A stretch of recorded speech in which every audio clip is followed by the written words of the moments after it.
Depuis 1989, des centaines d'acteurs du débat public sont venus échanger avec des étudiants et un public toujours plus large. Année après année, tous ceux qui ont participé à la Cité de la Réussite ont modestement essayé d'apporter leur pierre au débat citoyen.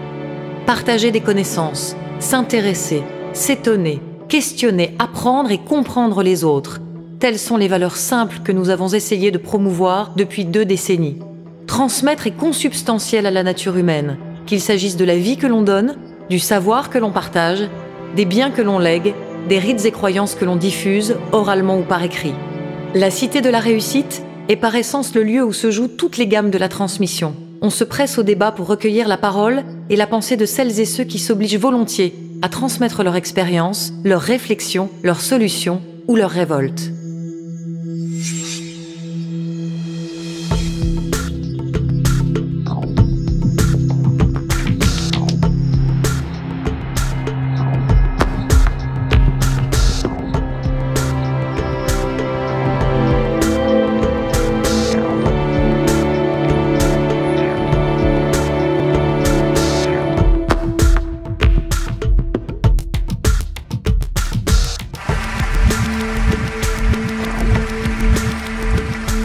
Et bâtir quelque chose ensemble. On est engagé parce que vivre, c'est choisir. Ça veut dire prendre des risques. La réussite ou le succès, c'est une succession d'échecs qu'on surmonte, qu'on contourne. Il faut apprendre à apprendre.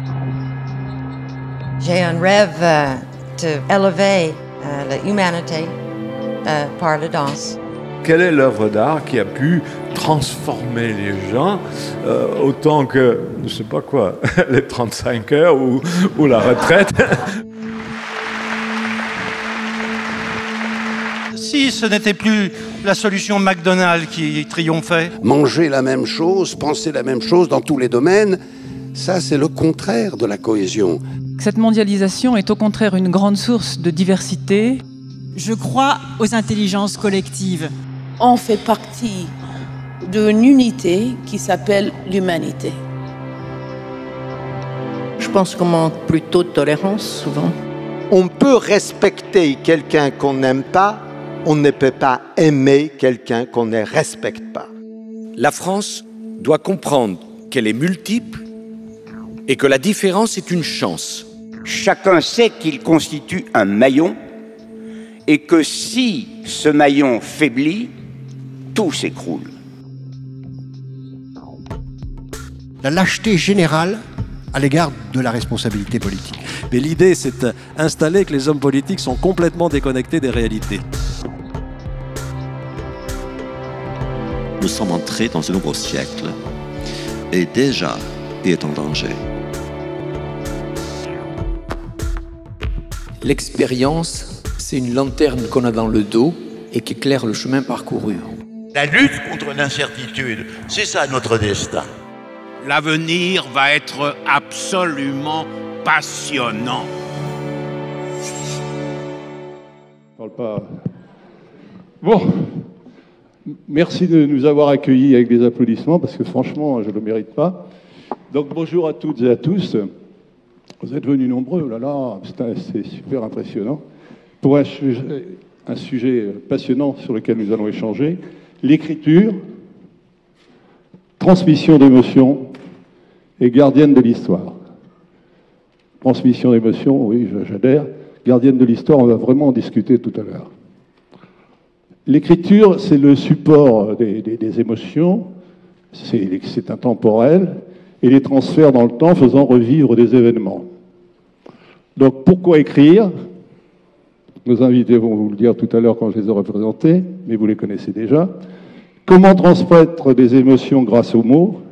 C'est donc le thème du débat qui réunit 3 écrivains qui perpétuent le souvenir, qui perpétuent l'histoire. 3 grandes plumes, c'est comme ça qu'on les appelle, avec qui d'ailleurs j'ai eu le bonheur d'échanger à plusieurs reprises, en particulier dans le cadre, je ne sais pas si vous connaissez la Forêt des Livres, à Loches, qu'a organisé mon ami Gonzague Saint-Brie, je peux dire notre ami commun, qui, vous le savez, disparu prématurément au mois d'août, et qui lui aussi était un écrivain passionné d'histoire et de transmission. Alors, donc, je vous demande d'accueillir sous les applaudissements, bien entendu, d'abord le philosophe Raphaël Enthoven, prof de philo. Ah ouais. Moi, comme tu me régales, j'ai oublié que tu étais prof de philo, mais comme tu me régales tous les matins sur Europe 1, donc voilà, c'est pour ça que... Avec Cohen, on est d'accord. Et puis, je signale que tu viens de faire paraître Little Brother, c'est ça, je ne me trompe pas, aux éditions Gallimard, une compilation d'un certain nombre d'articles paris dans Philosophie Magazine. David Soenkinos, bravo. Son premier succès, je pense que vous l'avez lu, le succès littéraire, c'est Le potentiel érotique de ma femme. C'était pas autobiographique. C'est pour que tu me reprennes. Pour lequel il a reçu, je vous le rappelle, le prix Roger Nimier en 2004. Il est aussi réalisateur et adapté à l'écran un de ses grands succès. En 2011, c'est La délicatesse, je ne me trompe pas. Enfin, il a reçu le prix Renaudot et le prix Goncourt des lycéens pour son roman Charlotte. Maintenant, le troisième personnage du psychodrame, c'est Marc Lambron. Marc, académicien, s'il vous plaît, depuis 2014, critique littéraire, on lui doit notamment La Nuit des Masques en 90, et puis 20 ans plus tard, il publie 40 ans, c'est ce dont on va parler tout à l'heure, où il parle de l'année 97 dans son Paris de la fin du XXe siècle. C'est une histoire donc de transmission, on est bien dans le cadre du sujet. Alors, merci de m'avoir accepté tous les trois d'abord comme modérateur, et vous allez dans quelques instants répondre aux questions de la salle. Il y a un certain nombre d'étudiants qui ont déjà préparé, j'ai cru comprendre qu'ils sont très affûtés, parce que j'ai vu quelques questions qui étaient pas mal. Autant vous dire qu'à tous les trois, que si j'apprécie l'honneur qui m'est fait d'être le modérateur de ce débat, je ne peux pas vous cacher, et nous cacher, une forme d'appréhension. Non pas, je n'ai pas peur d'affronter ces trois monstres, ce n'est pas un problème pour moi. C'est-à-dire, ce qui me gêne un peu plus, c'est le thème, l'écriture comme vecteur de transmission et d'émotion et gardienne de l'histoire. C'est ça qui m'interpelle surtout. Je pense que ça interpelle beaucoup de gens ici. Je l'ai vu à travers des questions qui m'ont été envoyées. Quand Sylvain Kern m'a proposé d'animer ce débat, je me suis dit, mais pourquoi moi? Où est ma légitimité? Depuis des décennies, je travaille sur un média, la télévision, où l'une des préoccupations premières, bien entendu, c'est de traiter l'instantanéité au quotidien, cette fonction, et de faire passer l'information et sûrement des émotions qu'elle suscite. Mais chacune de ces émotions, vous le savez très bien, ça s'appelle la culture du zapping, est chassée très vite au profit d'autres. Mais je pense quand même, en réfléchissant à la question, que l'écriture télévisuelle, l'écriture par l'image, possède aussi des vertus. En cas d'événement important, ce qu'on a vécu récemment, si cet événement est transmis en direct, il y a une vertu, c'est de montrer la vérité vraie, quoi. C'est ce qui se passe sur le terrain. Mais aussi, lorsqu'elle est projetée des mois, voire des années plus tard, elle devient, elle, la gardienne de l'histoire. Nous vivons en ce moment le grand roman de la Grande Guerre 14-18 avec des documents d'époque diffusés sur toutes les chaînes de télévision. Eh bien, là, l'image sert vraiment, je le crois, moi, dans ces commémorations, autant à la transmission que l'écriture. Alors, on ne va pas ouvrir ce débat par une querelle, mais il me semble que l'image peut être parfois une meilleure gardienne de l'histoire, d'authenticité, que l'écriture, qui depuis des siècles reste bien sûr, elle aussi gardienne, mais non pas de l'histoire, mais parfois d'une histoire, je le pense. Alors, est-ce que sur cette réflexion, vous voulez tous les trois me dire quelque chose? Marc? Les plus jeunes d'abord. C'est toi. Tu veux, mais c'est toi, c'est le plus couronné d'entre nous, tu es l'académicien. Bon, alors, bonsoir. Ouvrons. Jean-Claude Narcy a l'air d'être un peu, comment dire, un peu encombré par le sujet de l'écriture. Pas vraiment. Et de la transmission. C'est ce que vous avez dit, un peu. Non. J'ai dit par rapport aux médias que je représentais, je me suis toujours posé la question de savoir qui disait la vérité. Parce que je lis beaucoup de romans historiques.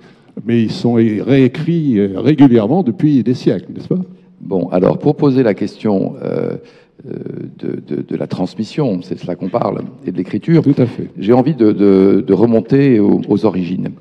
Récemment, je me suis aperçu qu'il y avait une époque de ma vie où j'étais analphabète et où j'étais agraphique, comme on dit. Je crois que ça nous arrive à tous. Pour moi, ça a été entre ma naissance et ma 5e année, à peu près. Autrement dit... Pour d'autres, c'est beaucoup plus tard. Parfois, c'est beaucoup plus tard. Ouais. Et 5 ans et demi. On oublie un peu qu'au fond, il y a eu pour nous tous, une époque de notre vie où nous étions dans un état d'inconsidération vis-à-vis des symboles. C'est-à-dire, je voyais des panneaux, je ne savais pas quel était le sens des panneaux. Je reconnaissais ma boîte de Banania au logo, mais non pas aux lettres. Bon. Ceci pour introduire la chose suivante. C'est que transmission, c'est évidemment, ça veut dire mémoire. Il faut d'abord poser la question de qu'est-ce qui est transmis. Et je crois que, et je crois que ça vaut pour tout le monde aussi, on pourrait distinguer entre une mémoire primaire et une mémoire secondaire. La mémoire primaire, c'est la nôtre. C'est celle d'un être humain au cours de sa vie. Et comme disait Malraux, être un homme, au sens générique, c'est transformer de l'expérience en conscience. Plus on avance en âge, plus l'expérience est transformée en conscience, ce qui fait que quand on a 60 ans, on a soi-même un stock de souvenirs, de savoir, qui éventuellement est digne d'être transmis. Mais quand vous avez 5 ans, 6 ans, 7 ans, vous vivez dans la mémoire secondaire, c'est-à-dire la mémoire des autres. Donc ce qui est d'abord transmis de manière systématique, familiale, puis scolaire, c'est la mémoire secondaire qui n'est pas la nôtre, mais que l'on incorpore. Tout de suite, je donne un exemple pour ne pas être trop abstrait. J'avais une arrière-grand-mère qui était née en 1885 et qui est morte en 1974, à l'âge de 89 ans.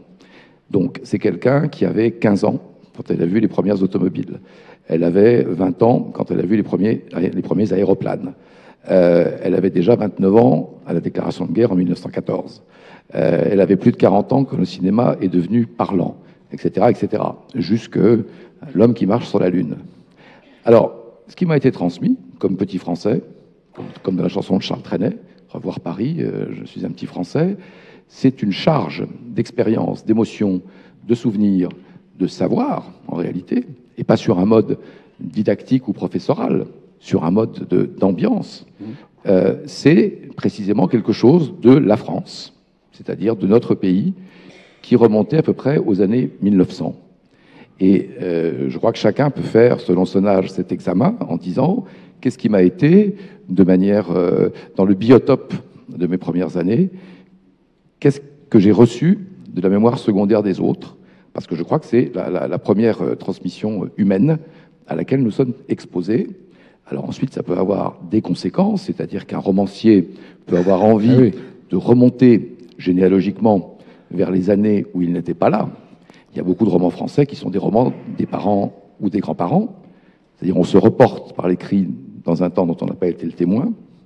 Et puis ça peut avoir des conséquences autres. En plus, tu parles de roman, tu parles pas d'historien, quoi. Non, je parle du roman, parce que le roman, c'est aussi une enquête. Un roman, c'est une sorte d'enquête subjective. Ça peut être une enquête subjective sur l'histoire. J'en finis avec mon arrière-grand-mère, parce que je suis pas là pour raconter un album de famille. Mais au fond, si aujourd'hui, rétrospectivement, je me dis qu'est-ce que j'ai retiré de façon intuitive, quel est le dépôt qu'est-ce que j'ai retenu, qu'est-ce que ça a donné. Ce que j'ai entendu, je crois que ça a donné deux choses. D'abord, évidemment, dans ces récits, il y avait 2 guerres mondiales.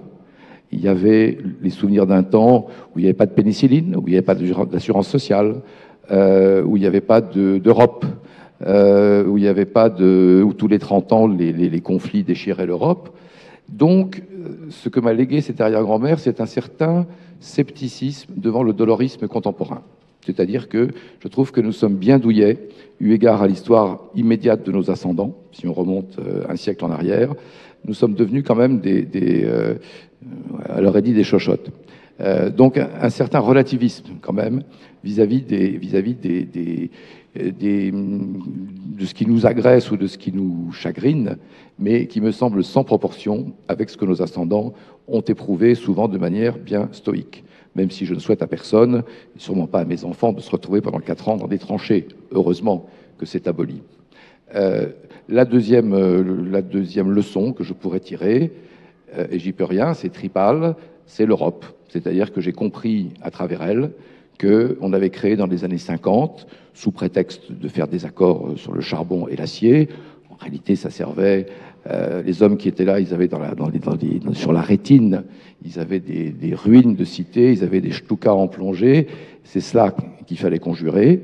Et je me dis, pour la première fois depuis des siècles dans l'histoire de notre continent, il y a 70 ans de paix civile qui nous ont été donnés grâce aux leçons, grâce à la transmission de l'expérience fâcheuse, funeste, mais au fond transcendée, qui était celle des générations précédentes. Voilà, c'est une première approche pour moi de ce que peut être une transmission avant même l'écriture. Alors on va passer au professeur de philosophie. Qu'est-ce que toi, tu retiens de cette affaire? Toi qui es un homme d'écriture, mais aussi un homme de la parole, puisque on t'entend tous les jours sur Europe 1. Oui, il y a 2 écrivains sur scène, il n'y en a pas 3.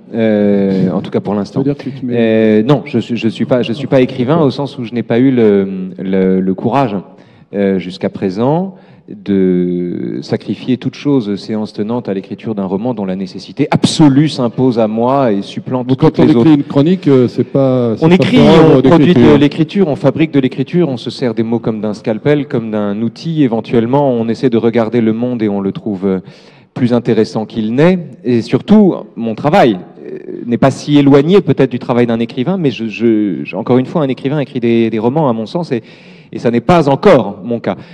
Tu peux te vivre comme fiction. Oui, mais ça c'est une autre histoire. Ça c'est une autre histoire.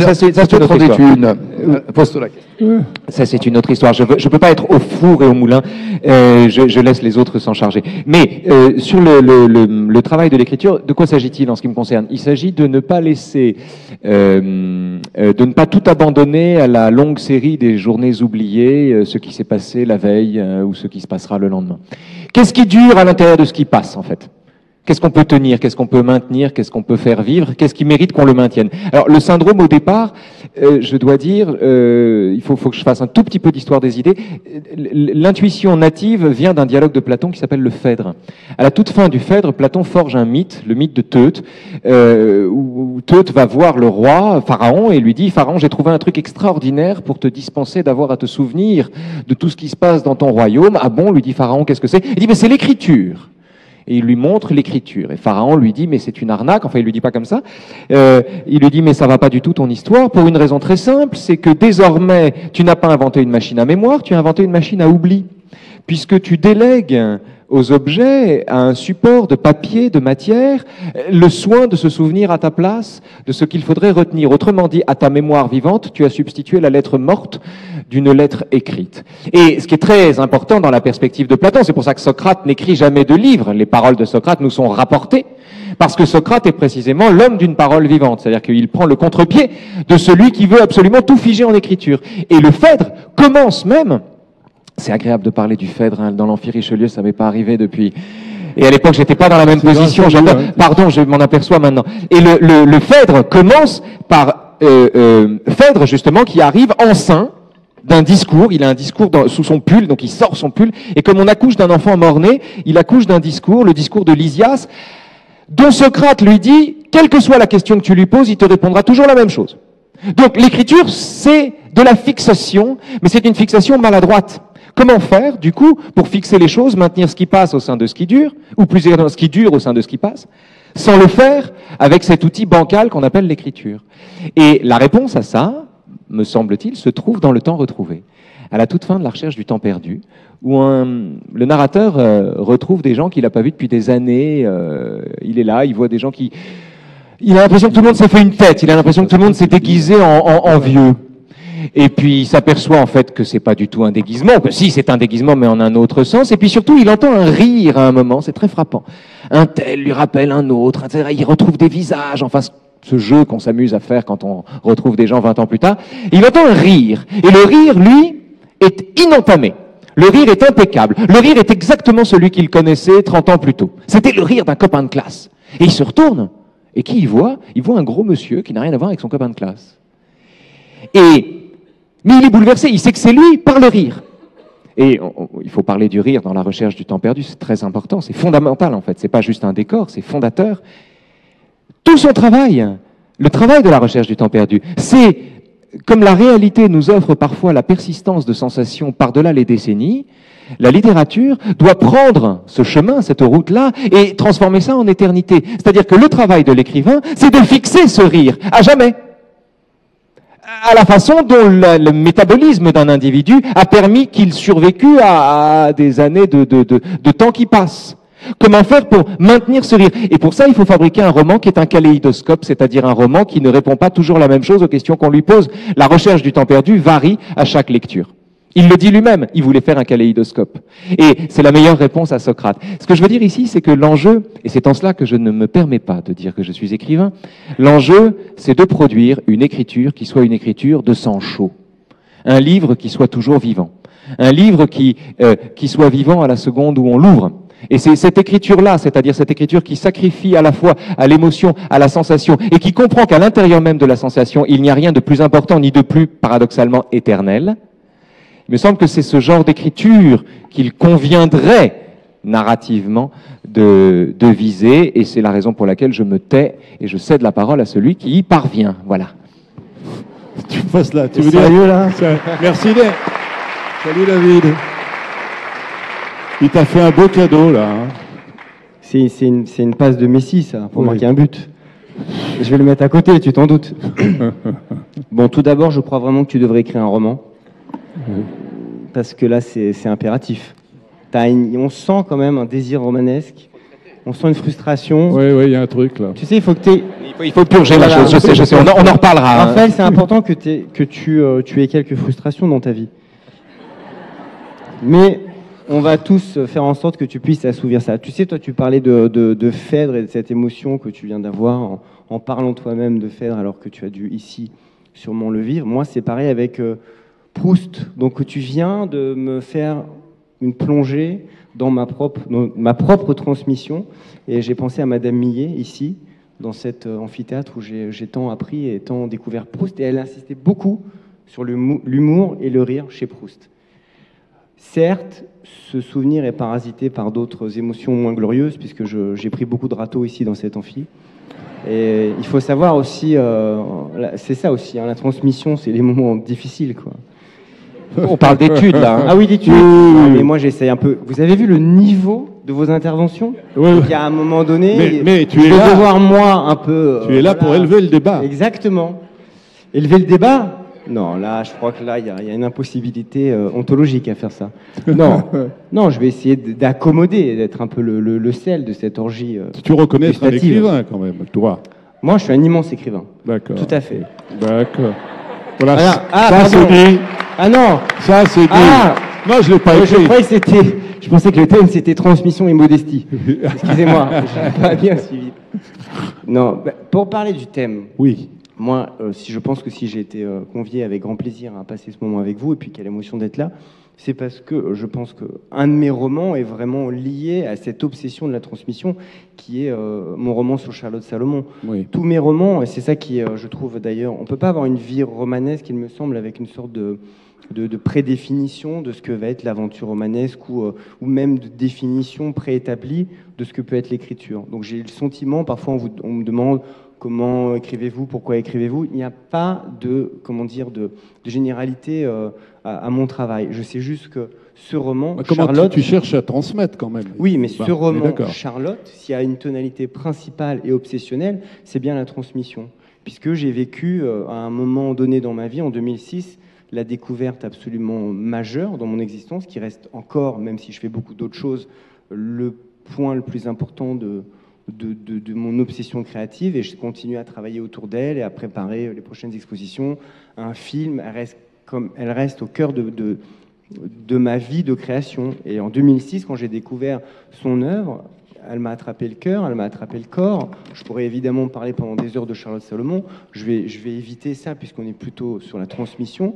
Mais j'ai eu cette émotion extrêmement étrange qui est que d'abord j'étais affligé de voir à quel point elle était oubliée, puisque j'étais animé par par une telle admiration, fascination intellectuelle, émotionnelle, sensuelle par son œuvre. Et j'étais désespéré de voir à quel point les dernières expositions, les dernières rétrospectives autour de Charlotte Salomon ne faisaient venir personne. Je me suis retrouvé seul dans les salles. Et j'ai eu une émotion totalement contradictoire à celle que j'avais pu avoir quand j'étais adolescent.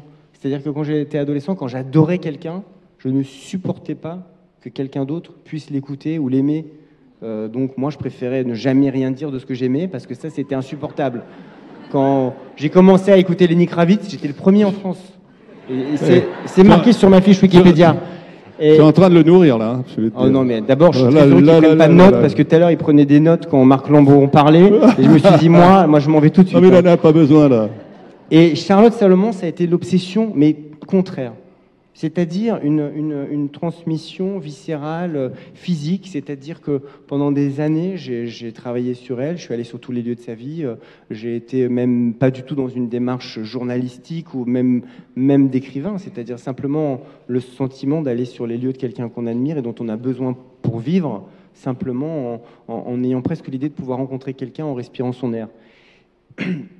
Et j'étais dans cette nécessité vraiment de me dire qu'un jour je devais écrire sur elle. J'ai abandonné, j'arrivais pas, j'ai écrit d'autres livres et systématiquement je revenais sans cesse à Charlotte Salomon. Et quand j'ai écrit le livre, tout le monde a trouvé que c'était écrit d'une manière très particulière, que le sujet était excessivement grave et que évidemment ça ne pourrait intéresser personne. Ça n'avait aucune importance pour moi, parce que la transmission n'est pas une excitation du nombre.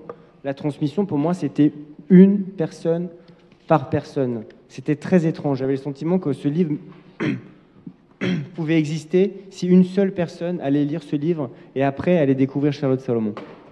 Bon, David, merci. Avant de te passer la parole, je voudrais poser une question à Raphaël. Si je vous ai écouté tous les trois, j'ai la question que je me pose, c'est est-ce que l'écriture est encore plus libératrice, puisqu'on parlait de ton écriture à toi, que la philosophie? Ce qui est libérateur, je trouve, ou libératoire, c'est d'apprendre à tenir ce qu'on éprouve ou ce dont on souffre pour plus intéressant que douloureux. Et l'écriture a cette vertu, je dois dire. C'est-à-dire que il y a un moment dans l'existence où les malheurs, les catastrophes qui nous arrivent, ou les problèmes tout simplement, ou les émotions, ou les sensations, deviennent absolument passionnantes, non pas parce qu'on les éprouve soi-même, mais parce qu'on comprend précisément qu'elles ont plus d'importance que soi, qu'on est soi-même que l'ultime interprète d'une longue série d'émotions qu'il s'agirait de restituer. Et en sachant les restituer, on raconterait quelque chose qui va plus loin que soi, en fait. Donc, il me semble que c'est ça qui est en jeu. La philo a cette facilité de bricoler dans l'éternel. C'est-à-dire que on y va tout de suite, on est tout de suite en apesanteur, on est en lévitation. D'ailleurs, en général, quand on interpelle le philosophe, on lui dit dis donc, et vous, le philosophe? Il y a toujours un mélange d'admiration, de révérence et de goguenardise. Et vous, le philosophe? C'est-à-dire à la fois vous qui maîtrisez un savoir que nous n'avons pas, vous qui parlez un peu chinois, là. Et puis il y a aussi vous, le philosophe, c'est-à-dire vous qui avez la tête dans les étoiles et pas du tout les pieds sur terre. C'est-à-dire vous qui êtes loin du monde. La littérature a cet avantage, me semble-t-il, contrairement à la philosophie, justement, de partir précisément de la glaise d'une sensation, de n'avoir pas peur de la glaise d'une sensation. Quand un philosophe parle d'une sensation, il a toujours l'impression de se dévergonder un peu, toujours l'impression d'être un peu canaille. De sorte que l'écrin de la littérature, l'écrin naturel de la littérature est, pour le praticien de la philosophie, une conquête. C'est quelque chose qu'il faut conquérir, mais quand on les a conquises, nos sensations, elles ne nous quittent plus et elles nous servent de viatique pour le travail en philo. Et c'est là peut-être que les affaires sérieuses commencent. Alors on va voir si Marc est d'accord avec toi, parce qu'il y a un moment qu'il a le micro à la main. Comment ça? Non, pas du tout. Il était devant moi. Il était devant moi, me semble-t-il. Mais on peut avoir un rapport aux choses un peu étrange. Alors d'abord, je vais me tourner solennellement vers David Fuenquinos. David, c'est grave, là. En lui disant que s'il a été le premier à écouter Lenny Kravitz en France, j'ai été le premier à écouter Led Zeppelin. Alors voilà, non, rien à dire. Évidemment, évidemment, ça signe un âge et une époque. Deuxièmement, je vais rassurer Raphaël Antoven. Tu n'étais pas inquiet Si, tu étais très inquiet au début. Et je vais te donner comme potion, comme antidote, une phrase d'Oscar Wilde à propos d'un de ses amis qui voulait écrire un roman. Et Wilde dit, n'ayant pas trouvé d'éditeur, il a décidé d'écrire pour la postérité. Alors, pour Fuenquinos et moi, c'est foutu. Nous avons des éditeurs, la postérité nous est fermée. En revanche, j'ai encore une chance, oui, c'est ça. Toi, tu as des éditeurs de philosophie, mais pour les romans, il faut voir. Si tu as un roman refusé, tu as une chance. Voilà. Troisième chose, alors pour rebondir aussi sur ce que... Parce qu'on fait des rebonds ici. Il y a intérêt, oui. Hein, on est des... Autrement, je ne sers à rien, moi, je peux sortir. Si alors... ah non, toi, tu domestiques les ballons, tu remets en jeu. Les ballons. Je pensais à une chose en écoutant Raphaël. Quand il parle de Platon, au fond, ce que tu dis, c'est que l'écriture, dans les dialogues, d'ailleurs, ce sont des dialogues de Platon, c'est au fond une oralité qui est imparfaitement transcrite. Non, je pense que le travail de Platon est un travail de, non pas de falsification, mais enfin, il a repris la parole de Socrate, c'est-à-dire qu'il a quand même figé. Il l'a voulu. Pour le meilleur, il y a des dialogues, enfin, on peut parler de Platon, hein, mais pour le meilleur, il y a des dialogues dits aporétiques où on reste dans l'ouverture d'une question, on n'a pas répondu, donc on est coincé, et on a eu du grand Socrate entre-temps qui a pris quelqu'un d'arrogant et qui l'a transformé en philosophe. C'est quand même l'histoire, hein, c'est comme ça que ça se passe, la maïotique. Pour le pire, on a la République où, de temps en temps, Socrate se voit investi d'une vérité absolue qu'il assène il y a cette idée, péremptoirement. Il y a cette idée du logos transcrit, et l'écriture est seconde par rapport à l'oralité. Il y a quand même une dévolution de l'oralité qui se fixe dans un objet un peu plus mort. L'écriture se met au service de l'oralité, mais elle prend le pouvoir. On ne saurait pas ce que Socrate a dit si Platon ne l'avait pas écrit. Voilà. Ça me fait penser à la chose suivante, parce que nous sommes... Platon est là. Ça nous renvoie, me semble-t-il, à ce qui se passe aujourd'hui. C'est-à-dire que tout ce qui est de l'ordre de la graphie, du savoir, de la transmission, de plus en plus est, j'ai employé un gros mot, externalisé vers des objets nomades. C'est-à-dire qu'aujourd'hui, on peut tenir le savoir du monde dans sa paume, c'est-à-dire dans un téléphone. Autrement dit, de plus en plus, ce qui est transmis, ce qui est su, ce qui est légué, est mobilisable, mais dans une prothèse télématique qui nous accompagne. Autrement dit, nos mémoires, virtuellement, sont dissociées de nos neurones, de ce qui est engrammé dans notre cerveau, pour aller vers des objets auxiliaires qui contiennent bien plus que ce que nous savons d'ailleurs. Et on en est au point, d'ailleurs, comme vous savez, où des robots aujourd'hui battent des maîtres de Go ou des maîtres d'échecs. Donc on va sans doute vers un monde, mais Platon pourra nous aider sans doute à le lire, où cette dissociation entre un savoir sous forme de puces, ce sont les puces qui sont savantes aujourd'hui, le cirque de puces savantes du 19e siècle est devenu une réalité de zoo, si j'ose dire. Ça va poser la question assez vite d'une certaine paresse, éventuellement. C'est-à-dire que pourquoi muscler sa mémoire si alors qu'en tapant sur le clavier... Et c'est l'argument de Pierre Rosenberg, de l'Académie française, qui, avec inquiétude, l'autre jour, on parlait de ça, disait, mais qu'est-ce que va devenir la notion d'érudition ? Qu'est-ce que serait un érudit dans un monde où le savoir, démocratiquement, c'est très bien, serait accessible à chacun. Donc ces questions, elles se posent. Dernière chose, alors sur ce que dit David à propos de Charlotte Salomon, je pense que beaucoup de romanciers vous diront et auront le sentiment, pour certains livres, qu'en effet, on a quelque chose à transmettre. Mais moi, je peux dire le sentiment inverse. Je prendrai juste l'exemple d'un de mes romans qui s'intitule 1941, qui est un roman sur Vichy. Pas le régime de Vichy, c'est Vichy comme ville, comme cité de l'Allier en 1941. Qu'est-ce qui s'y passe ? Je ne peux pas dire que je me sois, quand j'ai commencé à travailler sur le sujet, posé en situation de transmission, puisque je ne savais pas grand-chose. Donc la posture du romancier, c'est souvent l'enquête. C'est l'inverse, c'est-à-dire c'est de partir à la recherche, en effet, d'un temps perdu. Et pour moi, c'était d'autant plus paradoxal. J'indique ça comme une technique, un point de technique d'écriture. C'est que si j'avais écrit un roman sur l'époque de Cléopâtre, j'aurais fait de la documentation et j'aurais extrapolé. Si j'écris un roman sur l'époque de Vichy, je fais aussi de la documentation. Simplement, ma mémoire de recréation de moi qui n'étais pas là se confronte à la mémoire vive de gens qui étaient là et qui ont un savoir d'expérience, alors que moi, je n'ai qu'un savoir d'érudition ou de recréation. Ceci pour dire que le roman historique, si on écrit sur le dernier siècle, mettons, peut nous placer dans cette situation. C'est différent d'Aragon qui écrit La Semaine Sainte sur l'époque napoléonienne. Et donc, transmettre parfois, avant de transmettre, parfois, il faut enquêter. Il y a un désir de savoir, libido sciandi en latin, et en réalité pour moi le mythe d'écriture serait pas un mythe qui va du haut en bas, ça serait moi je retrouve très bien dans le mythe d'Orphée, c'est-à-dire Orphée est quelqu'un qui va aux enfers au péril du voyage et qui essaie de chanter avec sa lyre.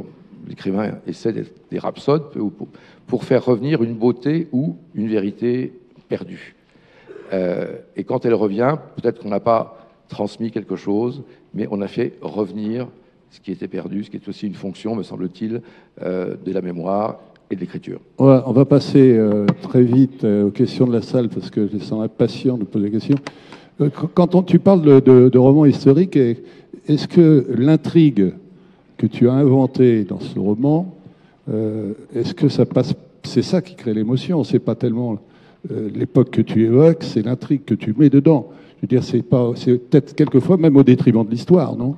Bon, je vais répondre vite. D'abord, je crois que, heureusement, les artistes peuvent encore exister, parce qu'on pourrait s'inquiéter. Vous savez, avant Lenny Kravitz et Led Zeppelin, il y avait les Beatles. Récemment, on a cherché, on a entré toutes les chansons. Je suis la première personne à avoir écouté les Beatles. Non. Après leur séparation. Non. Individuellement. Non, juste récemment, on a mis toutes les chansons des Beatles dans une boîte électronique. On a cherché à faire un algorithme. Est-ce que la boîte, ayant toutes les données du répertoire, pouvait écrire des chansons des Beatles? Elle a écrit des chansons des Beatles. Elles sont consternantes. Donc, heureusement, nous ne sommes pas encore au stade où les machines vont remplacer les artistes. Pour répondre à la question de Jean-Claude Narcy, très vite.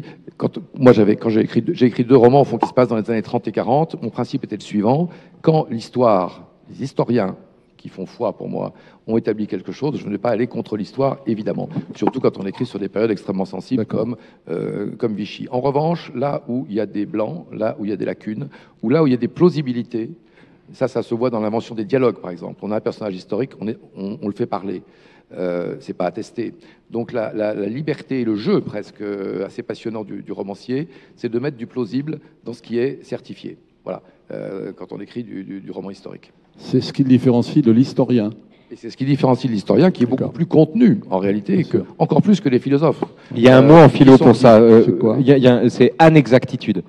On n'est pas dans l'exactitude parce qu'on peut pas y être. On n'est pas dans l'inexactitude parce que ce qu'on dit n'est pas faux. On est dans l'anexactitude, c'est-à-dire, et Deleuze définit ça en disant, l'anexactitude, c'est l'art d'être fidèle sans être identique. Ce qui est une façon de... Et ça marche dans l'interprétation des philosophes comme dans l'écriture d'un roman à partir d'une histoire donnée. Voilà. Ça vaut aussi, d'ailleurs, entre parenthèses, parce que Jean-Claude Narcy parlait des images, je pense qu'un cinéaste se pose la même question. Quand vous faites... Non, je ne parle pas de cinéaste, je parle de document historique. Non, je veux dire, quand Kubrick fait Barry Lyndon, c'est comme un grand roman. D'ailleurs, c'est tiré d'un roman.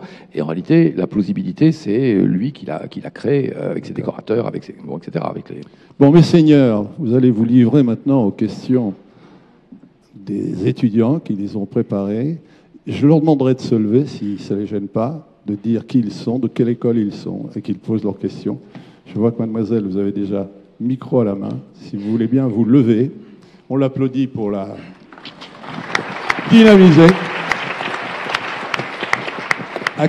Alors, qui êtes-vous? Bonjour, je m'appelle Anaïs, je suis étudiante à l'ESSEC, j'ai 23 ans. Et donc moi j'ai une question à vous poser sur l'intitulé du débat, l'écriture transmission d'émotions est gardienne de l'histoire. On dit souvent que ce sont les vainqueurs qui écrivent l'histoire. Et donc finalement, pensez-vous que l'écriture soit vraiment gardienne de l'histoire avec un grand H? Ne serait-elle pas plutôt gardienne d'une histoire? C'est un peu ce qu'on a dit au début, hein, on est d'accord. Oui, vas-y, non mais vas-y. Non, alors je crois pas que... Enfin bon, si, je vois bien la question, elle est tout à fait intéressante. Hein. Mais notez qu'il y a des grands romans français, par exemple, qui font état d'une défaite. Quand vous lisez Stendhal, vous savez, Fabrice à la bataille de Waterloo, au fond, ce qu'il insère dans son récit, c'est quand même une grande défaite française. C'est même la fin de l'Empire. Bon, ça ne l'empêche pas, disposant, enfin, ou intégrant cette défaite gravissime, d'écrire autre chose. Et c'est pas l'histoire d'un vainqueur. On n'est pas tout à fait dans un régime totalitaire. En tout cas, précisément, les écrivains sont libres, justement, d'écrire. Et un très beau roman de Julien Gracq, que vous connaissez sans doute, Un balcon en forêt. Qu'est-ce que ça raconte? Ça raconte l'attente de l'assaut de mai 40 et de la défaite française qui va en découler. Donc, heureusement, je crois qu'on n'est quand même pas tenu par une sorte de révisionnisme du vainqueur qui écraserait la vérité du vaincu. Alors Stendhal raconte Waterloo du point de vue d'El Dongo, donc du bonhomme. Donc on voit peu de choses. On voit une lavandière, on voit un petit morceau de maréchal Ney, 3 Anglais ici. Enfin, on voit pas grand-chose. Hugo raconte Waterloo, 100 pages, mais alors cette fois-ci, il a pris une soucoupe volante et on survole l'ensemble des phénomènes, il décrit tout. Mais enfin, il raconte une défaite. Quand Céline décrit la guerre de 14, quand il décrit les batailles, quand il décrit le massacre, l'absurdité et les chevaux qui, plus intelligents que les hommes, se réconcilient dès qu'ils n'ont plus de cavaliers, je veux dire, quand Céline décrit ça, il ne le fait pas à la gloire des vainqueurs, au contraire, il parle de cette guerre tenace qui continue de répandre ses métastases dans le corps social. En revanche, si votre question concerne ce qu'on peut appeler la tentation d'une histoire officielle, vous avez raison, c'est la deuxième partie de la question. Mais c'est très important parce que, et cette tentation, on l'a eu en France, le Lavis, c'est le 19e, hein, je veux dire, c'est une tentation qu'on a eue en France, et François Fillon, candidat, pour ne pas le citer d'ailleurs, s'était proposé lui-même de prendre, sous le conseil de quelques académiciens d'ailleurs, oui, bah tu peux, de rédiger une histoire qui nous réconcilie avec notre pays. Mais, or, le scandale de cette démarche, c'est qu'il part du principe qu'être réconcilié avec son pays, c'est taire ou atténuer ce qui de notre pays peut nous déplaire. Mais on ne se réconcilie pas avec son pays comme on se réconcilie avec sa copine. Je veux dire, c'est pas comme ça que ça se passe, ou avec son copain. C'est pas comme ça que ça marche. Il s'agit pas de dissiper. En matière d'histoire, la vérité qui dérange est de meilleure compagnie que l'illusion qui réconforte. Donc, faut regarder ça en face. Et juste pour finir là-dessus, cette histoire d'histoire officielle, ce qui est très embêtant en fait, c'est qu'il crée un précédent. L'histoire officielle est celle-là, et puis le jour où c'est Ouria Bouteljda qui est président de la République, si vous voulez, l'histoire officielle, ça devient autre chose. C'est-à-dire que le droit qu'on se donne, le droit institutionnel qu'on se donne d'écrire l'histoire au gré d'une opinion ou de soumettre le passé aux lubies du présent, est pour le coup une pathologie hyper contemporaine. C'est une pathologie du 21e siècle, c'est-à-dire c'est la pathologie d'une époque qui a toutes les époques sous les yeux et qui se donne à cet égard le droit, en plein anachronisme, de réécrire les choses au gré de ce qu'elle tient pour la morale aujourd'hui, la vertu aujourd'hui. Donc le problème est là. Marc, et c'est un problème qui n'a pas de solution, heureusement. Marc, je suis modérateur, mais je suis gardien du temps aussi. Hein. Tu vois, je suis chef de gare un peu. Non, je vais être très court pour dire que ces histoires d'histoire officielle, de contre-histoire. D'abord, heureusement, les écrivains ont un droit de dissentiment. Ça s'appelle souvent la satire. Quand Napoléon III règne, Victor Hugo écrit Napoléon le Petit. Donc il y a l'histoire parisienne de l'Empire et il y a celle qui est écrite de manière séditieuse par des auteurs libres. Exemple d'histoire officielle, l'histoire soviétique. Bon, où on efface même sur les photos ceux qui sont en disgrâce. Quand Solzhenitsyn écrit ce qu'il écrit, donc l'archipel, évidemment. Alors là aussi, il est en position orphique, c'est-à-dire qu'il prend sa lyre, il est Orphée, où est-ce qu'il va? Il va à la Colima, il va au fond des enfers, de l'enfer du Goulag, et il en ramène une vérité qui est sans doute qui est une vérité de romancier, mais de romancier qui sur sa peau porte des matricules et qui l'inscrit. Et là, le romancier fait foi. Pas simplement, il est témoin aussi. Il fait foi contre l'historien officiel. Voilà. Bon. Alors, une deuxième question vient de qui? Il n'y a que des demoiselles? Oui, c'est très bien ça, bravo. Levez-vous. Même punition, même motif. Qui êtes-vous? Bonjour à tous. Tout d'abord, donc je suis Chloé, je suis élève de l'école normale supérieure où je fais de l'histoire. Donc ma question s'adresse plus spécifiquement à vous, Monsieur Fuenquinos. Non pas sur votre livre, donc Charlotte, mais sur La délicatesse, que vous avez écrit en 2009, qui est un roman qui évoque les thèmes de la mort, du deuil, du souvenir, et qu'on lit, je dirais, avec un mélange de fébrilement, avec émotion, mais également avec espoir. Et La délicatesse, c'est un ouvrage que vous avez adapté au cinéma en 2011, aux côtés de Stéphane Fuenquinos, et vous en avez écrit le scénario. Donc vous passez d'une écriture qu'on pourrait qualifier de littéraire à une écriture cinématographique. Donc en fait, je m'interroge sur les changements que cela a impliqué, dans le sens où est-ce que vous avez eu le sentiment de perdre, de gagner en émotion? Est-ce que vous avez l'impression également de renouveler ce qu'on pourrait entendre par émotion? Oui, en fait, pour moi, c'était très intéressant comme... La sucette. Ah, j'ai cru que tu trouvais que c'était pas intéressant ce que je... Mais si. Le gardien des Raphaël, tu notes ou pas? Parce que je suis hyper vexé. Il boit les paroles de Marc Lamblot et moi rien. Oui. Non, c'est parce que j'ai peur d'oublier ce que dit Marc, alors que toi, ça s'inscrit en moi. Non, mais bon, alors. à vrai dire, pour moi, c'était très très excitant parce qu'on dit souvent par rapport aux adaptations que une œuvre va forcément, enfin un film va forcément trahir l'esprit du livre.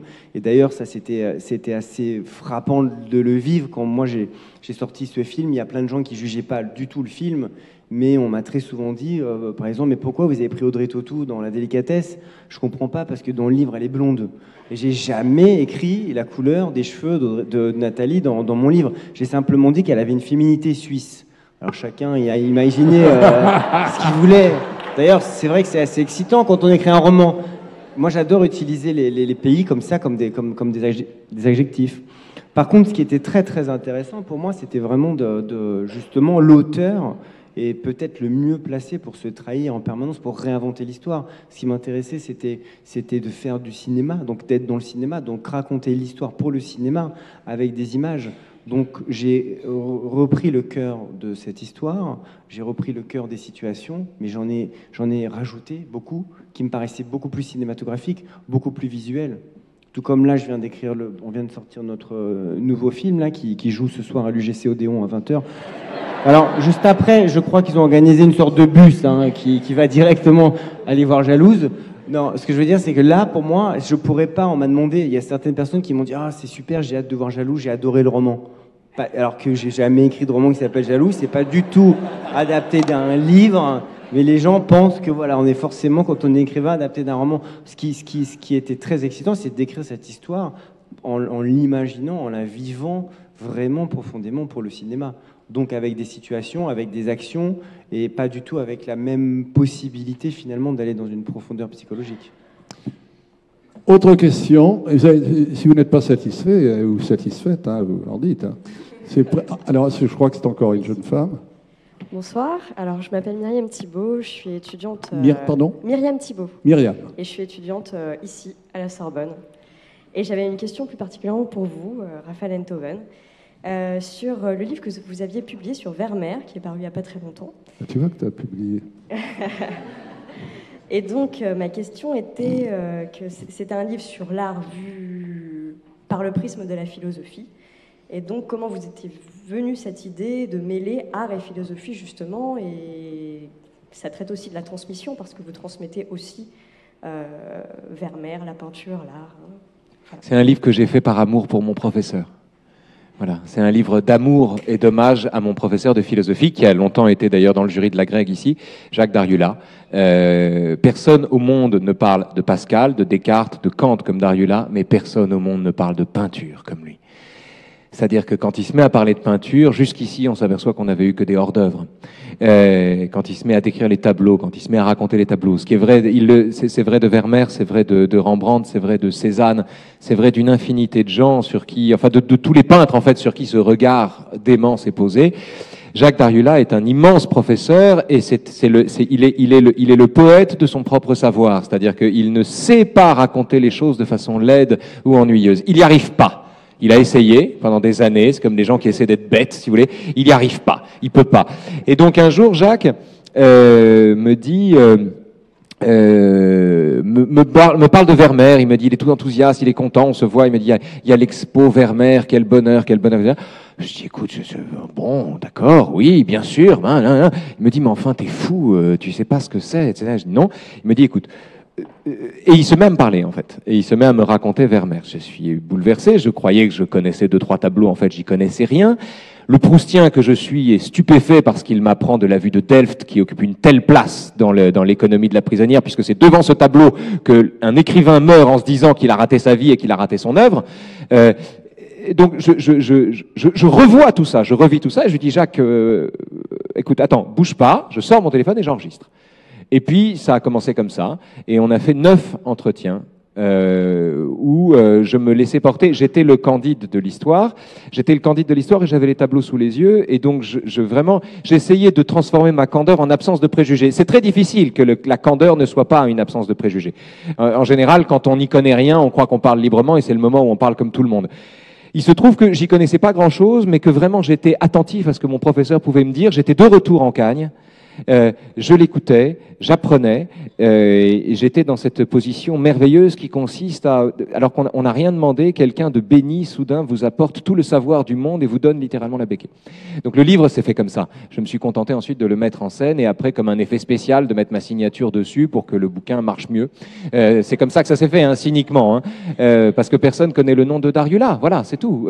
Sauf que le livre sur Vermeer est un livre absolument remarquable, magnifique. Je peux le dire, je n'ai fait que poser les questions et les questions me viennent des réponses que lui-même m'a faites. Donc vraiment, j'y suis pour rien. Ce livre est formidable et c'est un hommage et c'est un amour. Voilà, c'est un amour de livre, c'est un amour de prof. Ajouter quelque chose? Oui,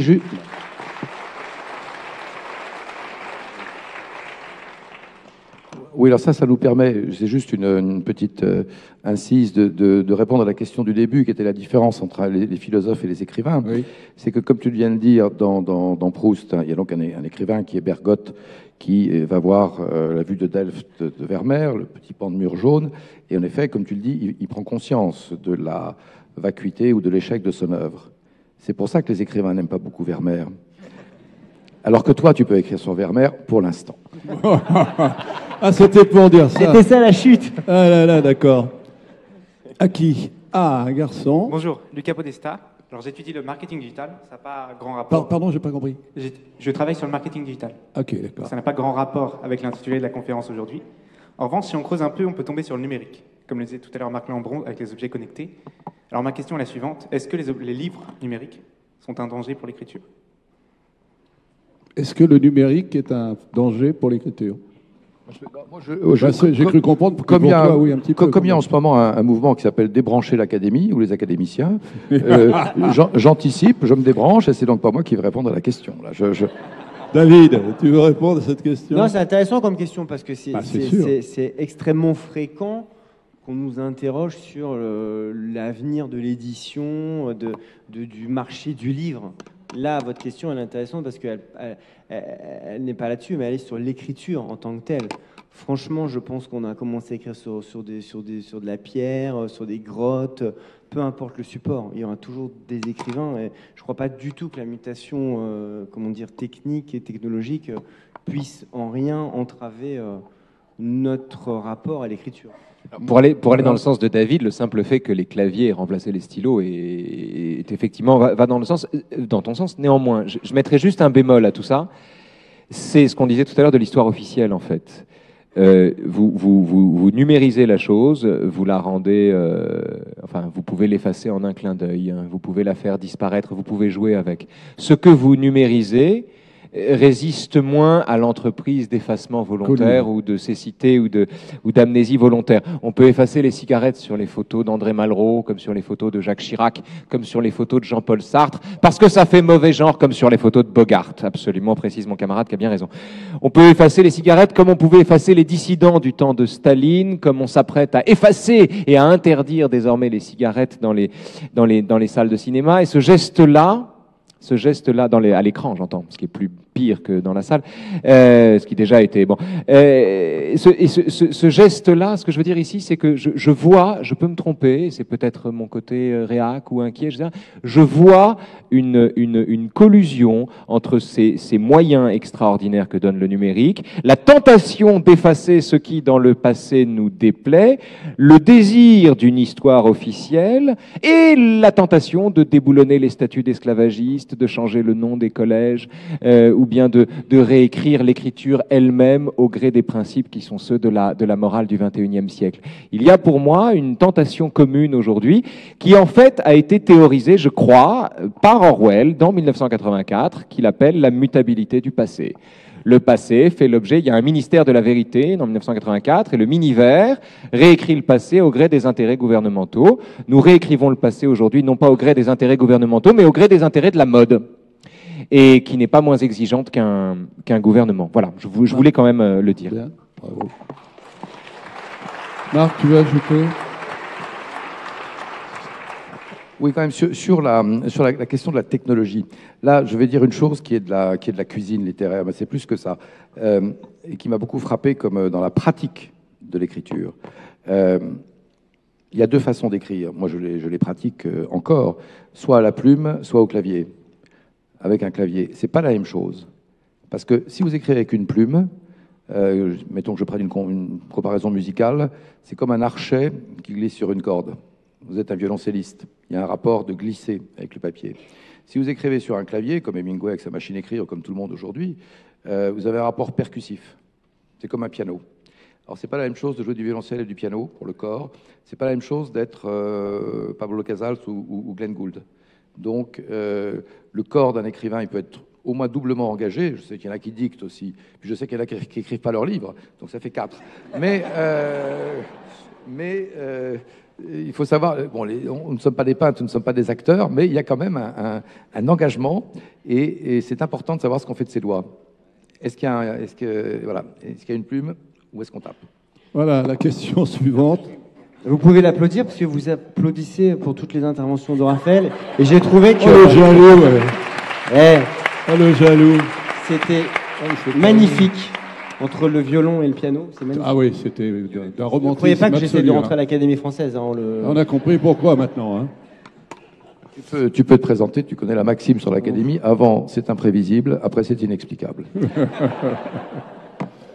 Alors. Bonsoir, François Hublet, École Polytechnique. Qui êtes-vous, pardon, qui êtes-vous ? François Hublet, École Polytechnique. Il est communément admis qu'un petit nombre d'auteurs antiques, particulièrement antiques, mais ça vaut aussi l'histoire plus récente, constituent nos seules ressources textuelles pour l'étude des événements de l'histoire ancienne. Au travers d'œuvres singulières, plus ou moins fidèles à la réalité, souvent marquées par leurs intentions propres, ces auteurs ont forgé une grande part de la représentation moderne de certaines circonstances historiques.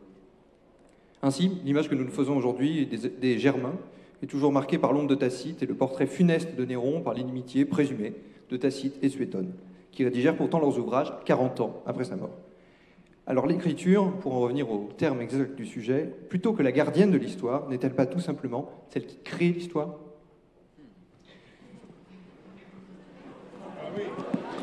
Eh, c'est un polytechnicien, hein, attention. Hein. Donc, l'écriture.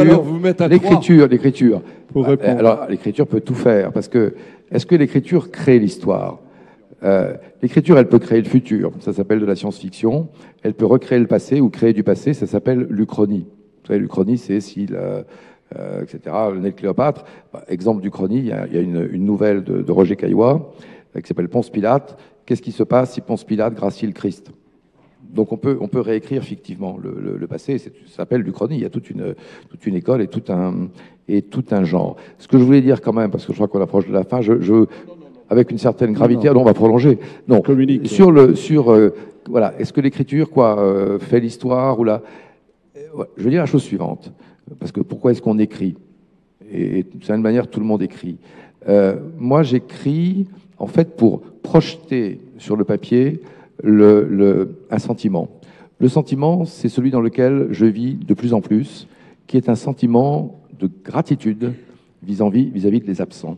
C'est-à-dire, pour revenir à la transmission, j'ai toujours le sentiment, même à Paris, tous les jours, quand je marche dans la rue, qu'il y a des absents, des prédécesseurs qui nous ont rendu le monde habitable.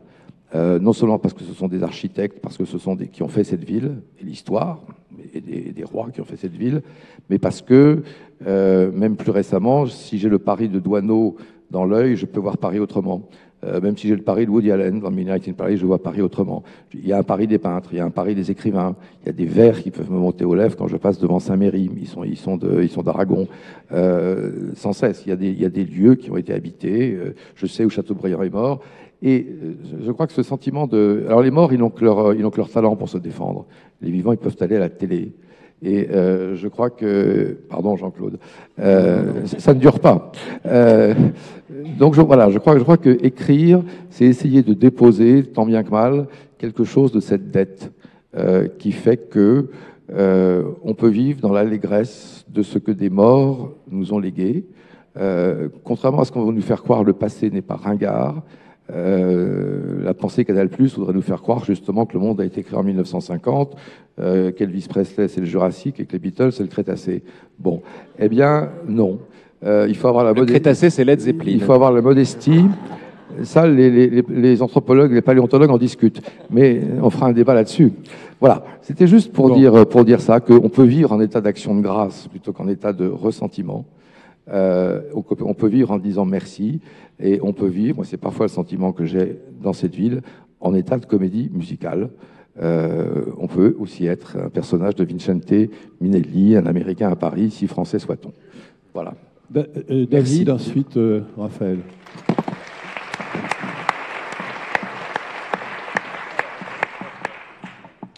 Moi j'aime beaucoup le deuxième album de Led Zeppelin, et le troisième aussi, le quatrième aussi, et le Live in Copenhague. Si tu veux, le problème, c'est que au début de la tournée 73, sûr qu'il avait payé pas 73, Robert Plant a eu une extinction de voix. Donc, ça pose question pour la tournée 73. Jimmy Page nous approuve. Jimmy Page est là. Jimmy Page est là, il nous approuve. L'histoire est inséparable de sa restitution, c'est-à-dire qu'une histoire est inséparable de la façon dont on l'interprète. Raconter l'histoire, c'est l'interpréter forcément. Donc, vous êtes inévitablement dans cette situation. Il faut se méfier des historiens objectifs, ceux qui prétendent raconter les choses comme elles se sont passées, comme si eux-mêmes étaient séparés de l'événement qu'ils décrivent. Il y a une position pour ça qui est très intéressante, qui a été théorisée et vraiment pensée et illustrée, je dois dire, à merveille, et qui en plus, il l'a mise en pratique dans plusieurs livres. C'est la position du spectateur engagé, tel que Raymond Aron en parle. Alors Raymond Aron parle du spectateur engagé pour parler du rapport à l'actualité, c'est-à-dire qu'il était éditorialiste, il était philosophe et éditorialiste, et donc mais il n'avait pas le sentiment d'involuer ou de déchoir quand il s'occupe de la matière triviale du quotidien. Au contraire, il avait le sentiment précisément de faire acte d'allégeance au réel. Le spectateur engagé, c'est celui qui a les pieds sur terre. Non pas les pieds sur terre et la tête dans les étoiles, mais c'est celui qui, il est, comment dire, je vous raconte l'histoire.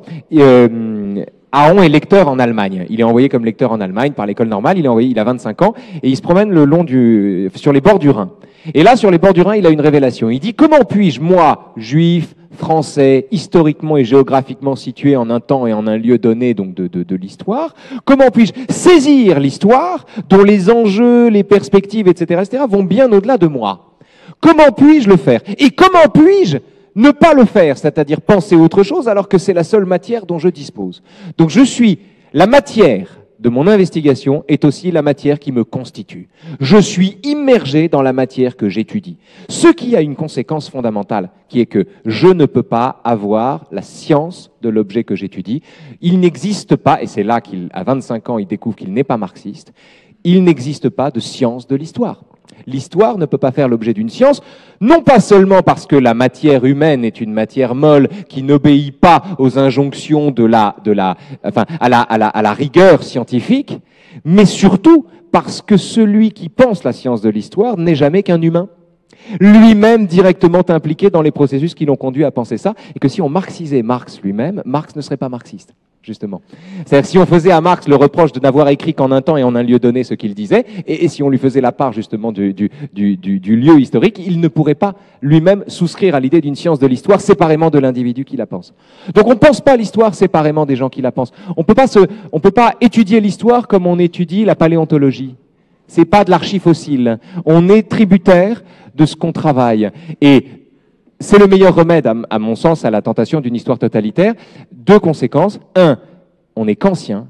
On appelle de nos voeux la venue des sceptiques s'ils doivent éteindre le fanatisme. Et on pense que l'histoire a un sens, ou on postule qu'elle a un sens, mais à aucun titre on ne prétend le saisir. Et deux, on ne conçoit pas le travail d'investigation historique séparément du débat, du dialogue.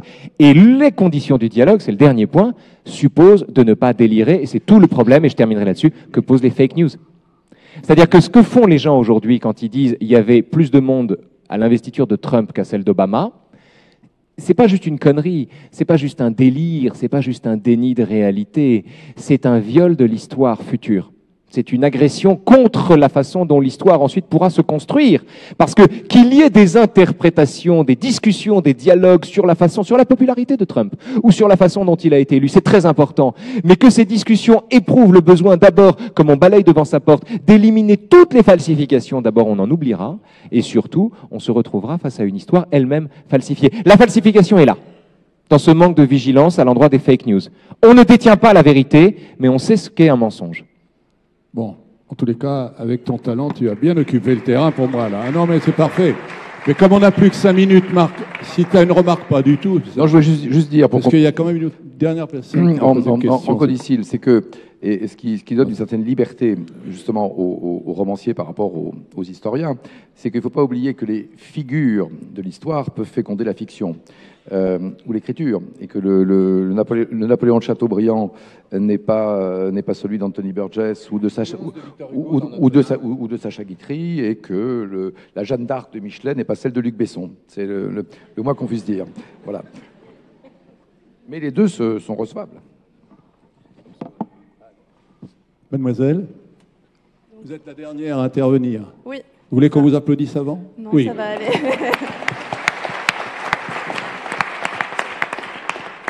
Bonsoir, Fanny Habib-Rosenberg, donc je suis étudiante ici à la Sorbonne. Et ma question est un peu plus personnelle. Donc le thème de la conférence, comme on l'a vu, c'est l'écriture, transmission d'émotions et gardienne de l'histoire. Donc quels textes ont été pour vous fondamentaux à votre histoire et quels romans, essais ou autres écrits vous ont donné envie de transmettre à votre tour par l'écriture? C'est formidable de poser cette dernière question. On a combien d'heures pour répondre? Non. Vous avez 1 minute chacun pour raconter. On commence à gauche. Ça n'a aucune portée politique ou religieuse. Hein. Moi, c'est toute l'œuvre de Raphaël Enthoven. Vraiment, il y a... Il ne lit jamais, voilà. Pour moi, ça a changé ma vie. Bouleversé. Et aussi quelques romans de Marc Lambron. Non, mais non, mais bien sûr, on ne peut... Enfin, c'est évident que là, avec toutes les références, toutes les citations, on est nourri, on ne peut pas devenir soi-même la moindre virgule d'un créateur si on n'a pas nous-mêmes été complètement, comment dire, non seulement bercé, mais construit par les autres. Et moi tout particulièrement, parce que j'étais pas du tout issu d'un milieu culturel, il n'y avait pas de livre chez moi. Dans ma vie, ce qui a été vraiment fondamental, c'est une très grave maladie à l'âge de 16 ans. J'ai failli mourir, j'ai connu... moi aussi, je suis obsédé par le mythe d'Orphée, aussi pour ça. Et je suis vraiment revenu à la vie lors de ces très longs mois à l'hôpital par la beauté, d'une manière générale, c'est-à-dire la peinture, la musique et évidemment la littérature. Donc à ce moment-là, je suis rentré dans une boulimie totale et tous les auteurs qui ont accompagné pour moi ces mois-là, que ça soit Nabokov ou Dostoïevski ou Romain Gary et aussi Albert Cohen qui a été très important aussi à un moment donné dans ma vie parce que Albert Cohen m'a fait voyager vers l'humour romanesque d'une manière totale. Donc je le lis moins maintenant. Et puis après, il y a eu la littérature américaine, et notamment Philippe Roth. Donc tous ces auteurs, voilà, je ne peux pas dire un auteur ni un livre.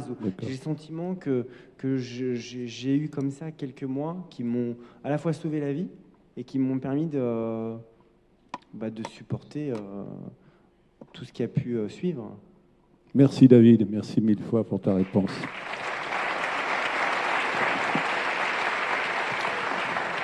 Alors Marc, quelle est l'œuvre qui t'a... Alors, je vais être fondatrice. Bref, je vais être bref. Je vais finir par où j'ai commencé, c'est-à-dire par l'époque où j'étais analphabète et où mon arrière-grand-mère était encore de ce monde. Car quand on est analphabète, quand on a 4 ans, 5 ans, pour le récit, on est tributaire de la voix de ceux qui nous racontent des histoires. Donc, mon œuvre fondatrice, c'est le journal de Mickey.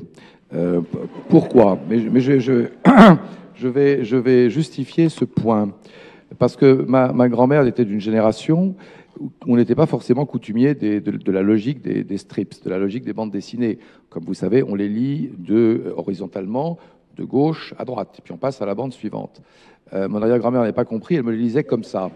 Et donc, ça a eu les effets, si vous voulez, de solliciter mes aptitudes psychiques assez tôt. Et donc, grâce à une lecture verticale du journal de Mickey, quand plus tard, dans mes études littéraires, je suis tombé sur James Joyce, sur Italo Svevo, sur Antonin Artaud, j'étais tout à fait à mon affaire. Bravo, bravo, bravo.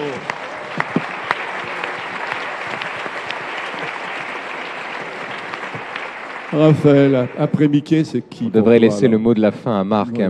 Le journal de Mickey, c'était très important pour moi aussi, parce que chaque semaine, j'attendais son arrivée avec bonheur, et je découvrais que la brièveté d'une histoire faisait toute sa valeur. Chaque case était précieuse, puisque les histoires duraient 2 ou 3 pages.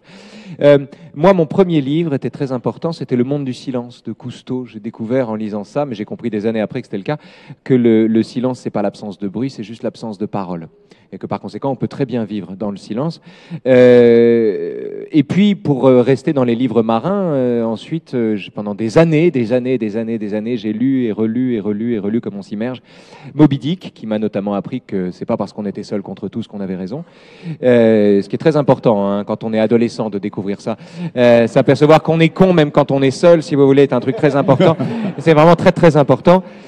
Et puis après, j'ai lu Philippe Roth. Je suis venu à Philippe Roth par un livre de Guillaume Apollinaire qu'on connaît moins, qui s'appelle Les 11 000 verges, que je mettais mon point d'honneur à apprendre par cœur quand j'avais 12-13 ans. Pour le réciter. Oui, pour le réciter. C'était-à-dire qu'il n'y avait pas Internet à l'époque, hein, donc on faisait comme on pouvait, on faisait ce qu'on avait. C'était oral, exactement. Je vais dire à ton père, Jean-Paul. Non, mais c'est lui qui me l'a mis dans les mains. C'est un peu mal barré notre finale. Là. Donc Philippe Roth.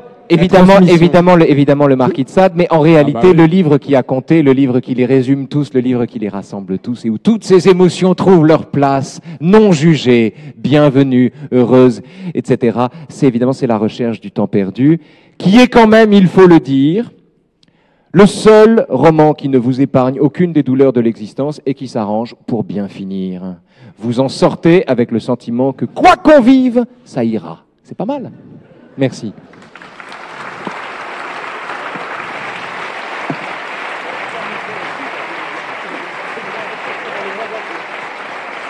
Nous allons devoir nous quitter. Merci bien entendu aux 3 intervenants de talent qui ont su nous intéresser, nous amuser aussi avec talent. Merci pour les échanges avec les étudiants et merci à vous de nous avoir supportés pendant 1h30 et on vous applaudit nous-mêmes. Merci Jean-Claude.